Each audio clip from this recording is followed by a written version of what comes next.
Estamos al aire todavía, ¿no? Muy buenas tardes, bienvenidos a Mirada Política en Agenda en MOL TV. Como todos los martes, hoy nos dedicaremos en profundidad a abordar los temas que cada día están más sabrosos. Está todo pasando en la política. Como siempre, los martes junto al editor general de MOL, Benjamín Blanco. ¿Cómo está, Benjamín? Hola, muy bien, muy buenas tardes en este día primaveral. Aunque amaneció nublado, pero primaveral. Sí, tan primaveral no está, pero bueno, tenemos un invitado muy entretenido. Se los presento. Carlos Correa, consultor de comunicación corporativa, director ejecutivo de Qualys, académico de posgrado de la Universidad de Chile y de la Universidad Diego Portales también. ¿Cómo estás, Carlos? Hola Bárbara, hola Benjamín, qué bueno verlo. Antes que nada, es un tremendo honor que estar acá. Me encanta el programa de ustedes, lo veo regularmente, creo que es muy bueno. Así que yo, puro que se me cae la baba de estar acá. No, igualmente. Y también agradecido de tener este espacio para poder conversar en profundidad de todo lo que está pasando, que no es poco, Benjamín. Sí, de hecho, como tú decías, que está todo pasando. De hecho, en este momento todavía están las negociaciones, tanto en la centro derecha como en la centro izquierda, para las primarias, que recordemos mañana vence el plazo para inscribir las primarias para las elecciones municipales.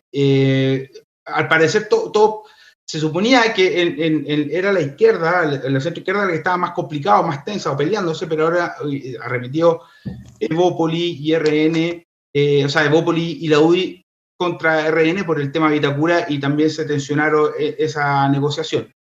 Pero, claro, lo que sorprendió un poco el fin de semana fue este comunicado del Frente Amplio diciendo que no iban a ir a primaria. Luego matizaron, después de muchas críticas internas también, y aparecieron estas tres condiciones que pusieron para llegar a un acuerdo, que es primaria con todos los incumbentes, estos mínimos programáticos, y no llevar candidatos vinculados a la corrupción y al clientelismo, que se lo solicitaba a Convergencia Progresista, a la ex nueva mayoría. Igual sin poder vislumbrar si va a haber o no primaria, porque en efecto puede que lleguen a acuerdo. El grado de frases y ataques de algunas personas del Frente Amplio contra esta política de los 30 años, o representantes de la democracia cristiana, especialmente de la pelea entre la presidenta de RD, Catalina Pérez, y el presidente de la DC, Fuad Chahín, ha sido súper fuerte. Deja la sensación de que puede que hayan primarias, pero la posibilidad de que converjan en un bloque más allá de un pacto instrumental por una elección es bastante difícil. De hecho, la lectura que hay en la ex nueva mayoría es que el Frente Amplio actual, con los partidos que ya se fueron después del acuerdo de noviembre, perdió 400.000 votos, porque hay que descontar al Partido Humanista, a sectores de Convergencia que también se fueron. Entonces, en la ex nueva mayoría creen que lo que busca el Frente Amplio es ir al pacto de omisión, que sería la única vía que tendrían de poder asegurar algunos municipios o eventualmente una gobernación regional.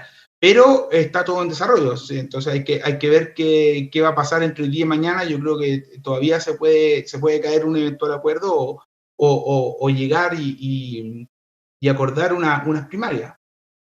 Bueno, y las dudas también van a ser, además, si es que hay acuerdo o no, de en qué profundidad, cuántos municipios, si todos o algunos, y cómo van a quedar las relaciones después de esto, porque por lo que hemos visto podrían quedar muy dañadas. Carlos, ¿cómo lo ves?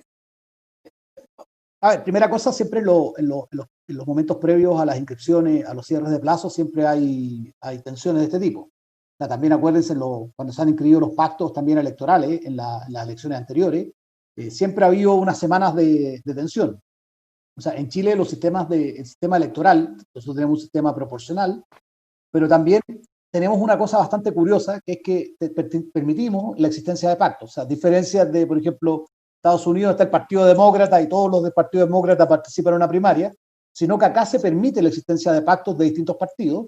En eso nos parecemos un poco al sistema uruguayo, y por tanto siempre, y es un tema que tampoco está muy institucionalizado. O sea, no es como en Uruguay, donde está establecido, hay primarias siempre sí o sí, sino que acá la ley, cuando se hizo una cosa muy rara, es que las primarias quedaron a voluntad de los partidos. O sea, son los partidos los que deciden si hay primaria o no hay primaria, y por tanto siempre, por esa cosa que tiene la ley, siempre vamos a tener esta tensión que estamos viendo ahora, que describió súper bien Benjamín, que se dicen cosas, y que no, que ustedes, los 30 años, que ustedes vienen, pesan poco, y que se creen, hasta cuándo. Estas cosas que hemos, la pelea que hay también en la derecha por Vitacura, en la cual se han dicho de todo. Por tanto, es porque efectivamente nuestro sistema de primaria no está institucionalizado. Sigue estando a voluntad de los partidos. Si fuera obligatorio, estas peleas probablemente bajarían. Entonces, esto lo vamos a vivir y mañana va a ser muy entretenido porque hasta el plazo, que entiendo que son a las 5 de la tarde de mañana, hasta último minuto van a seguir diciéndose cosas y filtrándose cosas y similares.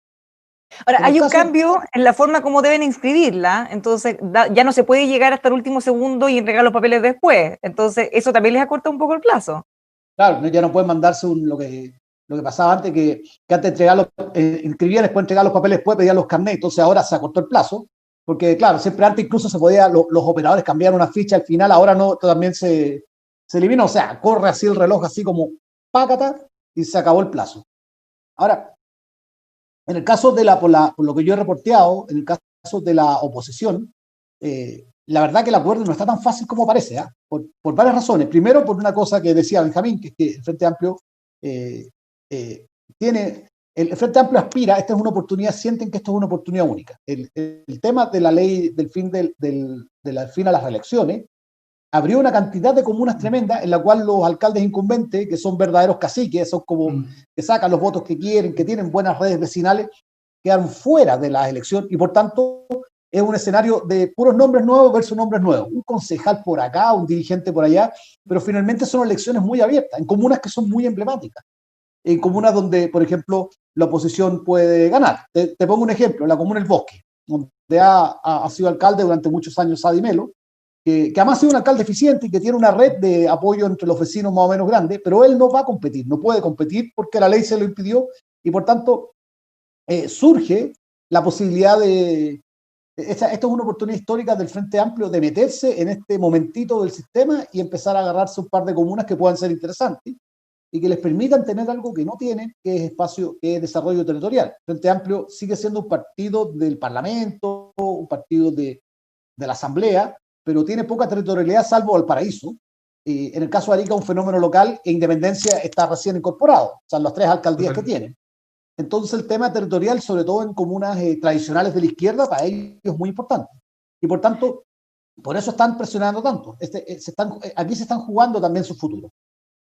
Ahora, la duda también es, porque al fin y al cabo, las primarias son democráticas, pero más democráticas al menos que los pactos de omisión, pero también hay un acuerdo de los partidos, digamos, de las cúpulas. Entonces la pregunta es si un elector del Frente Amplio va a estar disponible también, llegado el momento, a votar por un candidato de la democracia cristiana o un militante de la democracia cristiana, va a estar disponible para votar eventualmente con un candidato en una comuna de convergencia. También eso no le asegura quizá un traspaso de votos al 100%. Es interesante también lo que plantea, claro, lo de Independencia, porque el alcalde de Independencia también está dentro del grupo de alcaldes que pueden ser eventualmente vetados, porque tiene un problema judicial. Entonces, hay una investigación vinculada al tema de los tragamonedas. Entonces, si es que por un lado el Frente Amplio dice, mira, estos candidatos no pueden ir, por el lado de la extrema mayoría también estarían como diciendo, bueno, Independencia tampoco podría. Eso. Ese argumento, mira, es bien interesante eso que estás diciendo, porque yo tengo, o sea, hablando de las cosas, estamos en confianza, que esto no sale de mol. Siempre en política, tras estas cosas medias morales, muchas veces hay cálculos pequeños.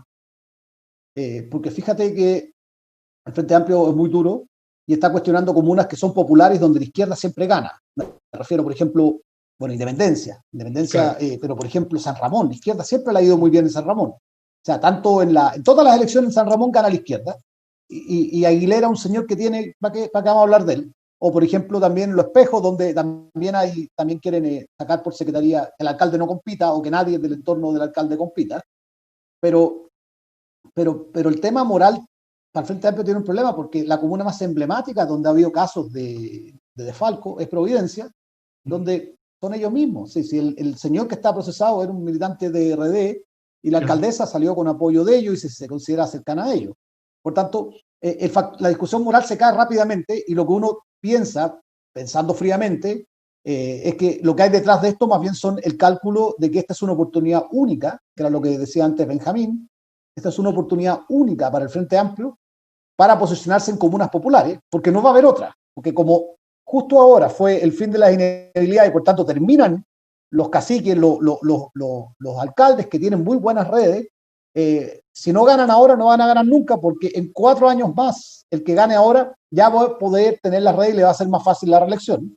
Y también el Frente Amplio, obviamente ellos se dan cuenta que tienen por varias razones, han tenido un declive, de hecho las encuestas muestran un desprestigio de su marca. Entonces, este es el canto del cisne del Frente Amplio en términos territoriales. Si no les resulta ahora, la verdad es que pueden ir camino a... O sea, la cosa se le va a poner difícil. Ahora, ¿qué tan complejo es esto? Porque cuando se dice la altura o la superioridad moral, o poner estas barreras o estándares tan altos que a veces son imposibles de cumplir, les termina cayendo encima. Desde parte de la oposición decían, oye, se creen que se bañaron con agua bendita. Entonces, claro, cualquier cosa a la primera se los van a sacar en cara, como por ejemplo los pactos de omisión, que más allá de si son buenos o malos, son las cosas que ellos siempre han dicho de las que se quieren mantener más al margen. ¿Cuánto les puede pesar eso en todas las cosas que vayan haciendo?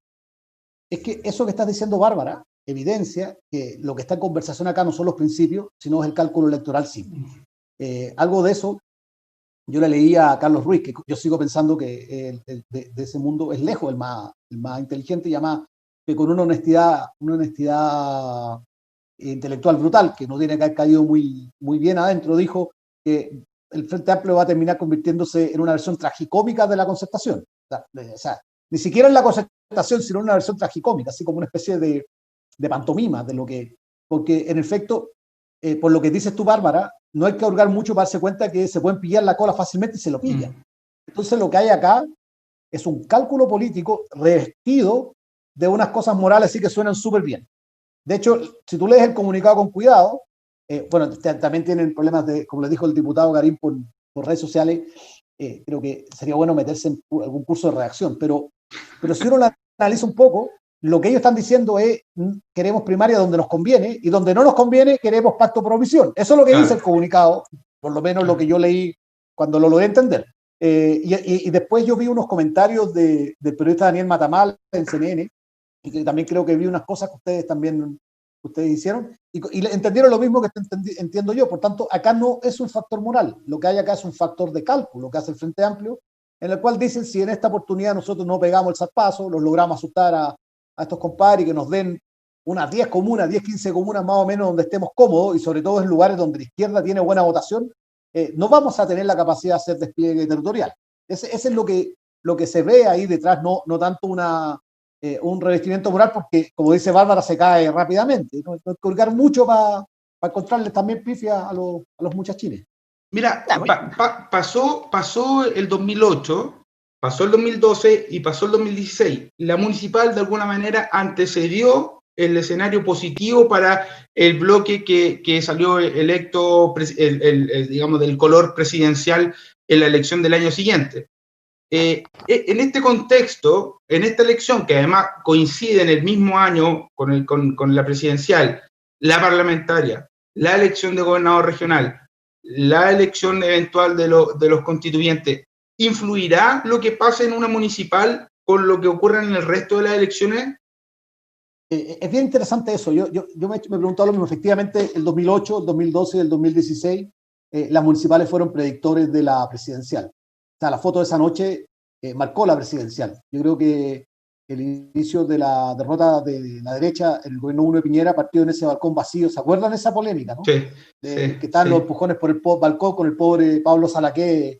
Después él me ha contado que se dio cuenta en ese momento cuando se peleaban en el balcón que lo bufaron. Y para qué decir ese largo silencio en la derrota de la Carola Toá en Santiago. Y se acuerdan ustedes que en La Moneda hubo como que nadie salía a hablar. Sí. Es verdad que todos esos fenómenos los vivimos, pero esta elección tiene varias cosas distintas. La primera es que estamos en el medio de un proceso constitucional que es inédito en la historia de Chile y que, como conversábamos tras bambalinas, no tenemos, o sea, es súper difícil de agarrarlo y entenderlo. Tiene un montón de varias cosas. La otra cosa es el factor Frente Amplio. No sabemos realmente cuánto pesa el Frente Amplio, porque el Frente Amplio tiene 20 diputados, en buena parte porque la candidata Beatriz Sánchez sacó 20% y les rebotó votación. O sea, si uno hace correlación de votación de ella, salvo Jackson, Boric, Mirosevic y las figuras más emblemáticas que ya eran figuras, el resto está muy ligado a la votación que sacó ella, en relación a la votación que sacó Guille. Por tanto, tampoco sabemos cuánto pesa, y yo creo que no es tan simple suponer que se cumple la regla de la predicción debido a los cambios. Veo más reglas de predicción en la elección de constituyentes, que por cierto es el mismo día. Ahí probablemente sí tengamos un mapa de hacia dónde están yendo la fuerza, los electores en Chile y cuál es la coalición que están más bien privilegiando. Probablemente sea más eso. Además, la municipal ocurre el mismo día de la elección de convencional. Sí. Y hay Bárbara.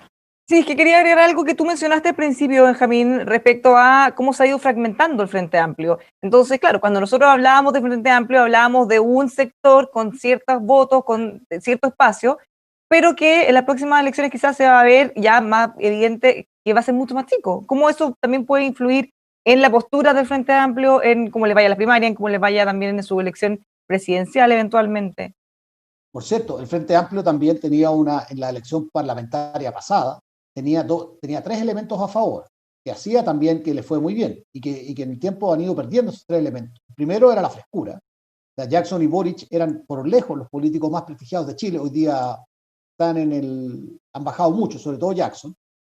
La segunda cosa era el factor Beatriz Sánchez, que era una figura muy potente. Ellos hicieron unas primarias y las primarias Beatriz Sánchez se convirtió en una figura nacional y Beatriz Sánchez era muy potente. Los debates era verla, era de uno decirlo, no es tanto una política, tanto una figura con un tremendo potencial político. Se ha devaluado la Beatriz Sánchez, entre otras razones, por los errores del Frente Amplio. Se ha devaluado. Y la tercera cosa, que también, bueno, eso sí están más o menos igual. Eso sí no ha cambiado mucho. Ellos se enfrentaron a decadencia de la nueva mayoría. En eso reconozcamos que eso, la nueva mayoría no ha avanzado mucho, pero hoy día esta elección es la decisiva para el Frente Amplio. Si el Frente Amplio logra sobrevivir esta elección, es como los emprendedores del Valle de la Muerte, ese periodo que es como... Si sobreviven ahora... El Frente Amplio, esta elección es su Valle de la Muerte. Ese es lo que está en juego en esta elección, y por eso mismo yo creo que sus estrategas más preclaros se dan cuenta que en la negociación tienen que entrar duro, no tienen, es como, o sea, tienen que quemar todas las naves, y lo que están haciendo desde el punto de vista estratégico es lógico. Lo que pasa es que cuando lo revisten así como adornitos morales, mire, es que nosotros no queremos, uno empieza a enojarse porque siente, como ustedes lo estaban diciendo, que están insultando la inteligencia de uno. Mejor que digan honestamente, mira, aquí nos estamos jugando la vida. Benjamín. Mira, sí, espérate, lo que pasa es que una cosa que quería acotar, la semana pasada hablábamos sobre esto de que qué tenía que hacer la derecha en Recoleta, qué candidato tenía que llevar o cómo debía competirle a Daniel Jadwe en Recoleta, considerando que lo más seguro, si se presenta, porque todavía está la posibilidad de que no sea candidato, lo más seguro es que gane por amplio margen. Si tenía que competirle con una figura ideológicamente fuerte o ir a la pérdida total. En Las Condes pasa lo mismo con Lavín, y resulta que hoy día surgió o se confirmó la posibilidad de que el exministro Marcelo Mena sea candidato por Las Condes. Si es que, bueno, se destraba todo el tema de las primarias, él iría apoyado por el Frente Amplio. ¿Qué opinas al respecto y qué debería hacer la centroizquierda con Las Condes? A ver, voy a hacer un disclosure porque yo tengo relación de amistad y profesional con el exministro Mena, entonces lo conozco antes, por tanto, sabía un poco antes que se iba a tirar por Las Condes. O sea, estuve información antes al respecto. Entonces, estoy para hacer el disclosure, porque después si aparece por ahí, usted no diga, oye, vino este caballero, nos engañó. No me invitan más. Sino... No, pero mira, voy a contestar tu pregunta con los de Recoleta y después voy a referirme al tema de Las Condes para analizarlo, ¿no? Porque con el disclosure que corresponde. Mira, en el caso de Recoleta, si yo, la estrategia dominante para la centro-derecha, la mejor estrategia para la centro-derecha es llevar un concejal y hacer la pérdida. No dice, pero ¿cómo? ¿Es la oportunidad de pegarla a Jadwe? No, porque el mejor candidato que puede tener la centro-derecha en segunda vuelta es Daniel Jadwe. Basta en un debate pincharlo un poco, que se enoje, que vuelva a decir, meter las patas. Ustedes se han dado cuenta que cada vez que lo pinchan, él se enoja. Sí. Y evidentemente tienen una tremenda ventaja. Además, y Daniel Jadwe en sus arrebatos tiende a enojar a los electores, a los votantes más moderados. Por tanto, es un buen contrincante para segunda vuelta, y lo mejor es que le vaya bien y así él mata todas las posibilidades de candidatos moderados que puedan haber. Por tanto, es mejor, desde el punto de vista de la derecha, desde el punto de vista estratégico, hacer la pérdida. Hacer la pérdida y que él sea candidato, porque para la centro-derecha, Jadwe en la papeleta es un regalo. Es un regalo por varias razones. En el caso de Las Condes, yo creo que primero Lavín tiene un problema que no es el ex ministro Mena. Tiene un problema anterior que es el conductor radial Gonzalo de la Carrera. Primero, Gonzalo de la Carrera se instaló como el conductor, el líder del rechazo en Las Condes. Y esa instalación la hizo correctamente y por tanto se convirtió en un candidato peligroso. No creo que le dé para ganarle a Lavín, pero si le raspa, no sé, Lavín, si Gonzalo de la Carrera podía haber sacado 60 puntos, 70 puntos, si le raspa 20 puntos, ya le hizo un daño a Lavín, y de hecho José Antonio Kast, que es gran impulsor de la candidatura a la Carrera, agarra más competitividad respecto a Lavín, evidentemente a medida que crezca. Y la otra cosa, que por su propia personalidad de la Carrera, un señor que no va a ceder nada. De hecho, lo sondearon para que fuera primaria y dijo que no. Dijo que no tiene interés, y él va a ocupar todas las plataformas que tiene para pegarle a Lavín de todas las maneras posibles. Y de hecho lo hace regularmente en su programa de radio y en las otras plataformas, y sobre todo para agarrar el voto más duro de la derecha y el voto de rechazo. La única posibilidad que tiene Lavín es que, miren qué curioso, o sea, a la derecha le sirve que a Jadwe le vaya bien, y a Lavín le sirve que a la prueba le vaya bien en Las Condes. Esa es la gran posibilidad de la derecha, porque si es así, Gonzalo de la Carrera queda disminuido. Pero si el rechazo le va muy bien en Las Condes, lo que va a decir Gonzalo de la Carrera es, ¿gracias a quién? A mí. No a Lavín, que se hizo el socialdemócrata. Y en esa pelea entre de la Carrera y Lavín, el ministro Mena puede tener una oportunidad. Yo les recuerdo a ustedes, y nuevamente volvemos a Jadwe, que Jadwe fue alcalde la primera vez porque en una comuna donde la UDI roncaba, se pelearon entre Cornejo y Letelier. ¿Se acuerdan? ¿Se acuerdan de esa pelea? Que esa pelea entre ellos dos tuvieron más votos que era el alcalde Jadwe. Y en esa pelea entre los dos, que se acuerdan ustedes, tuvo de todo, incluso hasta filtraciones de temas hasta personales, hasta ya como telesérico. En esa pelea, Jadwe se metió en el medio y terminó siendo alcalde. Marcelo Mena podría hacer la misma si es que la pelea entre de la Carrera y Lavín empieza a subir de temperatura. Marcelo Mena, que es una figura que además de eso, aparte del tema del Frente Amplio, él tiene un origen también en Velasco, acuérdense de eso. Sí. Y también tiene todo este discurso más ambientalista, tiene todo este discurso, y en Las Condes, por ejemplo, a Alfredo Sfer le fue relativamente bien en la elección presidencial. Hay un segmento, sobre todo más joven, en Las Condes, que podría enganchar súper bien con ese discurso más ambientalista y más amistoso. Y si en contraste lo que tienes es una pelea a muerte entre Lavín y de la Carrera, Mena se empieza a poner atractivo. Esa yo le pondría lupa, ojo. Podría ser el nuevo Jadwe. Mena me escucha y me mata, pero en términos del fenómeno, parecido al de Recoleta, parecido a lo que pasó en Recoleta hace unos años atrás. Mira, entonces generalmente, o como uno presume que hay comunas que son elecciones que están corridas, como suele ser a lo mejor en Las Condes, Vitacura o Lobarnechea, para el sector de derecha, justamente Vitacura se ha transformado en la primaria en el gran codicia, la comuna más codiciada por Chile Vamos, por todos los partidos, considerando que el actual alcalde, Raúl Torrealba, no va a ir a la reelección, no puede, por tanto, RN siente que es su cupo, los demás partidos lo quieren y por eso están exigiendo primaria. Pero ¿por qué, más allá de que el candidato que vaya de centro derecha va a ganar seguro, por qué genera tanto atractivo una comuna que tampoco es un trampolín político? Raúl Torrealba estuvo ahí 16 años. Estuvo ahí, no. Más. Sí, no, y estuvo ahí y podría haber estado feliz más tiempo, si no, por varias razones. Primero, para Evópolis es un problema parecido al Frente Amplio, o sea, que haya primaria es la oportunidad, dado que hay candidatos emblemáticos en otras comunas también que tienen que salir de efectivamente entrar. Evópolis está mirando también con mucha atención Temuco, por la misma razón, porque Evópolis con eso deja de ser un partido de, como se burlan a veces de ellos, partido de Starbucks, y se convierte en y también agarra también la cuestión territorial. Es un problema parecido al del Frente Amplio. Ahora, y además encontrar una figura atractiva, que es Camila Merino, que además tiene buenas redes empresariales, convirtió el trabajo, no lo hizo muy bien, pero es una figura femenina y con muy preparada, y además de eso también que muestra una cara de la renovación. En el caso de Vitacura, Vitacura es atractiva para la centro derecha por 3 razones. Primero, porque es una comuna con muchos recursos. Entonces, Torrealba era una figura de la centro derecha por sí mismo, por ser alcalde de Vitacura, porque Vitacura tenía una cantidad de recursos, tiene una cantidad de recursos tremendos, una comuna muy rica, y el alcalde de Vitacura puede hacer muchas cosas, y por tanto tiene mucha visibilidad. La segunda cosa es que Vitacura es una comuna que es votante de centro derecha y con una participación electoral muy alta. Por tanto, el caudal de votos que aporta Vitacura a una elección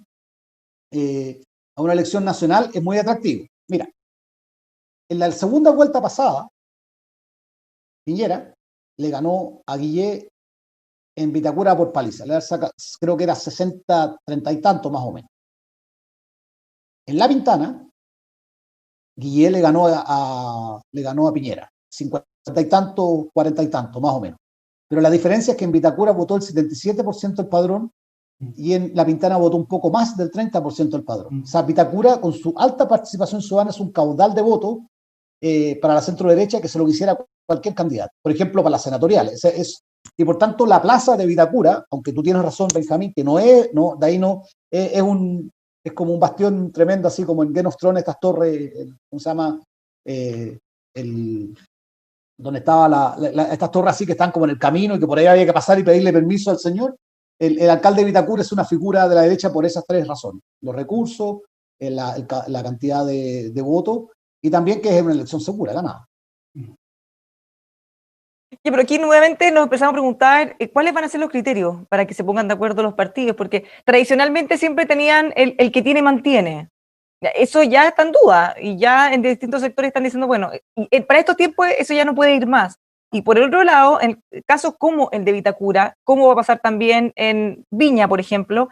Que ya ni siquiera es el que tiene mantiene, es el que tuvo quiere mantener, porque ya ni siquiera puede seguir ese mismo alcalde. ¿Qué pasa con esas prácticas? Mira, independiente de estos cálculos que hemos hablado, porque hemos hablado más bien hemos tratado de sacarle las cosas morales y decir exactamente los intereses que tiene cada uno, también hay algo que los partidos tienen que tomar conciencia. La política en Chile está extremadamente desprestigiada. Yo vi una encuesta hace poco que subió Silvia Izaguirre a su tweet, en la cual la gente estaba muy conforme con su vida personal, pero súper disconforme con la política en Chile. Los niveles de desconformidad son muy altos y es peligroso para nuestra democracia, y por tanto, oxigenar la democracia siempre va a ser bueno. O sea, de hecho, que hayan puesto límite a la reelección, para algunos puede ser duro, sé que se enojaron mucho, pero a la larga es bueno para la democracia. Y por otro lado también, por esa misma razón, las primarias. O sea, si hay más primarias, a la larga van a ganar todos. Va a ser muy difícil, a algunos les va a costar mucho porque el que tiene mantiene, se quiere quedar con lo que tiene, pero creo que es un proceso necesario y creo que es la hora también que quizás aprendamos y que las primarias sean obligatorias, no voluntad de los partidos, y así no tenemos estas negociaciones bien espurias y a veces bien raras, porque las primarias permiten también oxigenar la política y que entren nuevos rostros, y eso, y en Chile se vuelve imprescindible. Tuvimos la crisis política que tuvimos debido a que efectivamente los partidos son percibidos como grupos cerrados donde no entra el aire, donde está todo como viciado. Entonces, por tanto, espero que las primarias lleguen para quedarse y que las decisiones que tomen los partidos, más allá de los pequeños cálculos, sean primarias a todo evento y en la mayor cantidad posible de comunes. Creo que les haría bien, les daría visibilidad, aumentaría la participación, permitiría también darle más aire y darle más interés a la política. Ahora, a propósito de lo que estamos viviendo, estos acuerdos, tenemos en paralelo el proceso constituyente, estamos a pocos días ya de las votaciones del plebiscito. ¿Qué le ha parecido la franja hasta ahora? Bueno, yo era de los que creía que con la franja había como se iniciaba una nueva etapa en la campaña. Los primeros días había sido muy tímido, algunas cosas en redes sociales, algunos banderazos en algunos sectores donde se podía, porque la mitad del país todavía está en cuarentena, ahora se ha confinado un poco más. Pero yo entendía que con la franja como que íbamos a empezar a hablar un poquito más del tema, y no ha sido así. La franja ha sido un poco confusa, con estos espacios llamando a votar apruebo, varios partidos llamando al apruebo, pero también llamando a votar por convención constitucional o mixta, en algo que es los mensajes, si bien apuntan a dos cosas distintas, al final son lo mismo, cuesta tomar distinguirlo.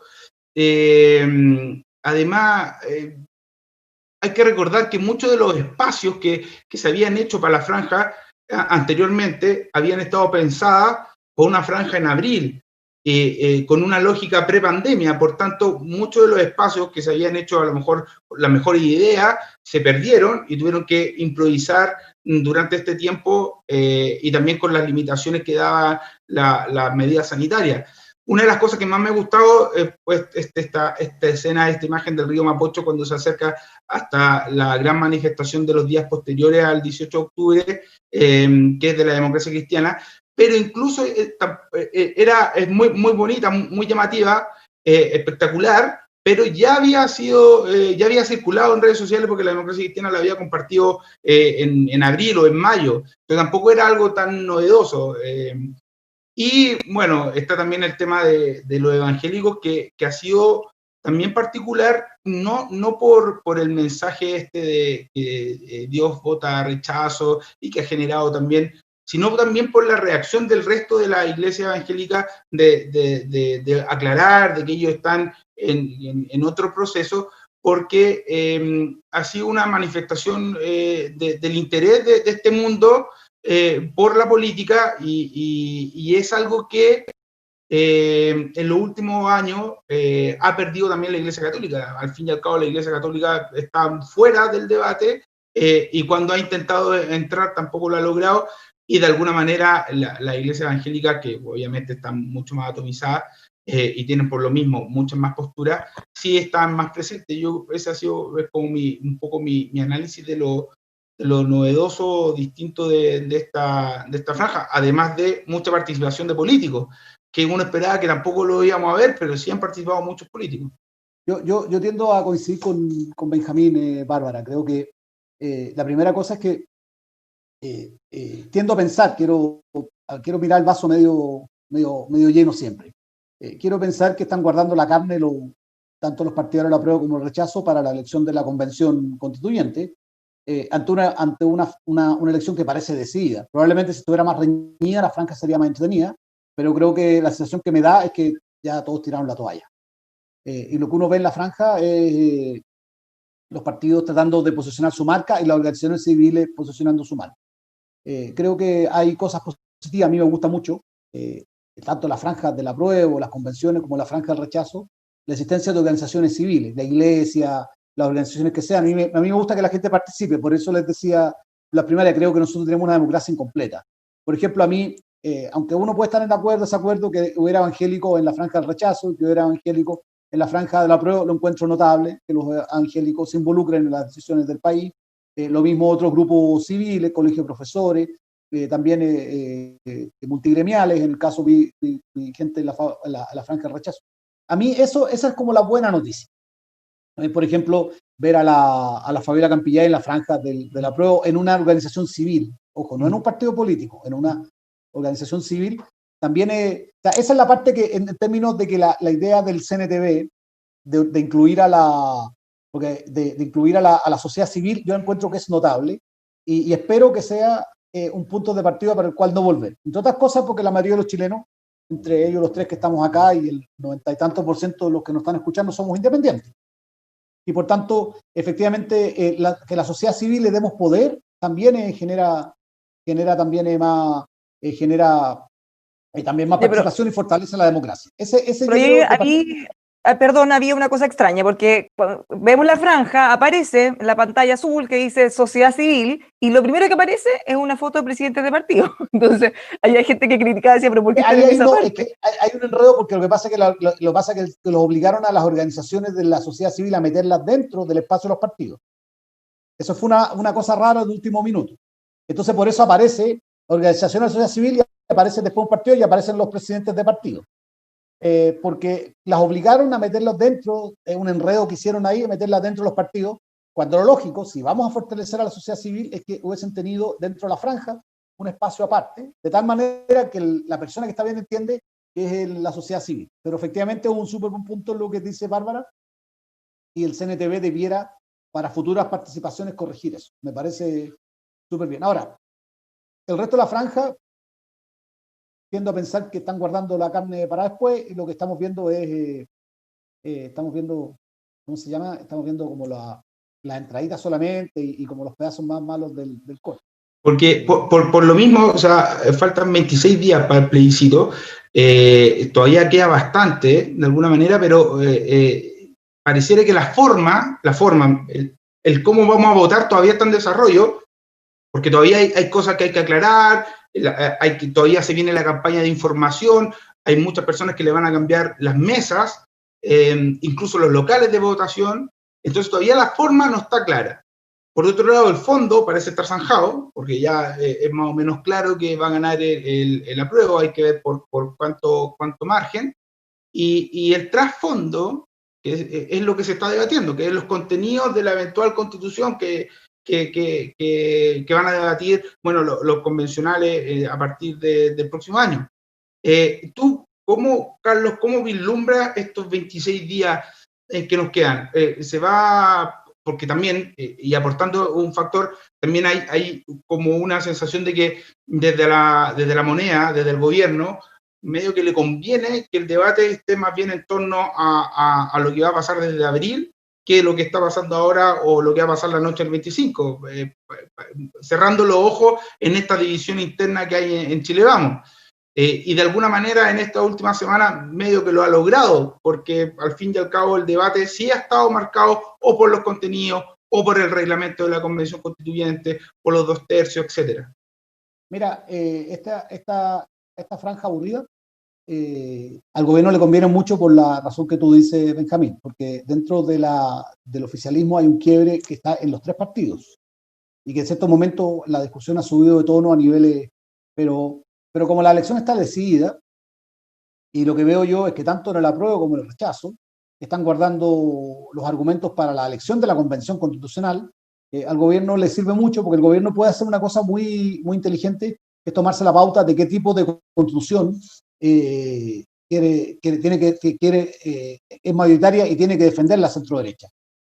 Una de las cosas comunicacionales bien hechas por el presidente fue haber puesto un decálogo, haber instalado el tema, porque fue el primero que lo dijo, y por tanto obliga a pronunciarse sobre eso, y además también porque el gobierno tiene un serio riesgo de ser intrascendente en este proceso histórico. Y la verdad es que el gobierno forma parte del acuerdo del 16 de noviembre. O sea, el acuerdo del 16 de noviembre fue posible. Por desgracia, el ministro Víctor Pérez no lo explicó bien, y la frase que dio en su entrevista de tercera es horrible, pero lo que quiso decir, estoy haciendo peresplaining, lo que quiso decir es que ¿cómo se llama? El gobierno que quiso una solución acordada y negociada y pacífica al conflicto que estábamos viendo. Eso entiendo que es lo que quiso decir. Lo que pasa es que lo dijo horrible y se entendió cualquier cosa. Y por tanto, de ahí en adelante después se convirtió en un espectador de un proceso que es histórico, y eso no puede ser. O sea, eso está, desde el punto de vista de comunicación política, es un error grave. Y por eso lo mejor es que efectivamente ya los 26 días que pasen nomás, y después tomarse la agenda con la elección de la convención, y sobre todo sobre qué tipo de constitución es la que quiere la gente, y qué tipo de constitución es la que el gobierno le propone a los chilenos. Pero después de eso, el presidente ha comenzado a hacer guiños, ha dicho todos queremos cambios en la Constitución. De alguna manera, de poquito se ha ido subiendo el proceso. Obviamente, con todos los cuidados de su apruebo o rechazo, que no tiene que irse hacia ninguno de los dos lados. O sea, pero al presidente le conviene, pero por paliza le conviene que gane la prueba. O sea, yo no sé cómo votar él, nadie lo sabe, pero es evidente que le conviene. Y el presidente Piñera, reconozcamos que siempre hace lo que le conviene.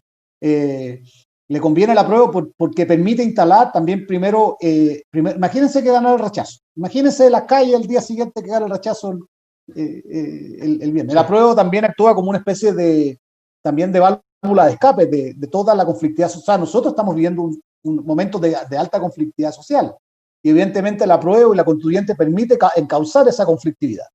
Y por tanto al gobierno le conviene porque tiene que terminar su gobierno, seguir gobernando. Y por otro lado, porque le permite a él instalarse como un constituyente moderado. Decir, mira, estos son los cambios que tenemos que hacer, y sobre todo, como se lo insinuó Longueira, decir, nosotros queremos una constitución que no parta de cero. O sea, y meterle una cuña a la oposición, que están súper divididos, están súper complicados con la expresión de la hoja en blanco, y el gobierno puede meterle una cuña diciendo, mire, ellos quieren la hoja en blanco, nosotros queremos una constitución que recoja lo bueno de lo que hemos hecho, y además incorpore otras cosas nuevas que la gente quiere. Y eso es extremadamente razonable, y ahí el presidente puede pasar a la historia muy bien, después de puros desastres, de todas las dificultades que ha tenido su gobierno, pero puede pasar una historia muy bien. Por eso le conviene, pero por paliza le conviene la prueba. Mira, también tú habías contado una infidencia, antes de que conectáramos la transmisión, hablábamos de lo difícil que era la cobertura. Especialmente por la cantidad de comandos, por ejemplo, que hay en ambos lados, pero especialmente en el apruebo, son 4 o 5 en la centroizquierda, más el DRN, ahora está unificado, entiendo, el de Chile Vamos. Entonces, es muy difícil poder cubrirlo. Entonces, me imagino, la noche del 25 de octubre, ¿tú crees que se nos va a facilitar el trabajo a los periodistas y va a haber un solo comando o una tarima o un balcón que agrupe a todos los sectores de izquierda celebrando el triunfo del apruebo, o crees que va a mantenerse atomizado pese al triunfo de esa noche? Depende si hay acuerdo en las primarias. Si no hay acuerdo en las primarias, creo que acá 26 días el enojo va a seguir y nadie va a querer darse la cara.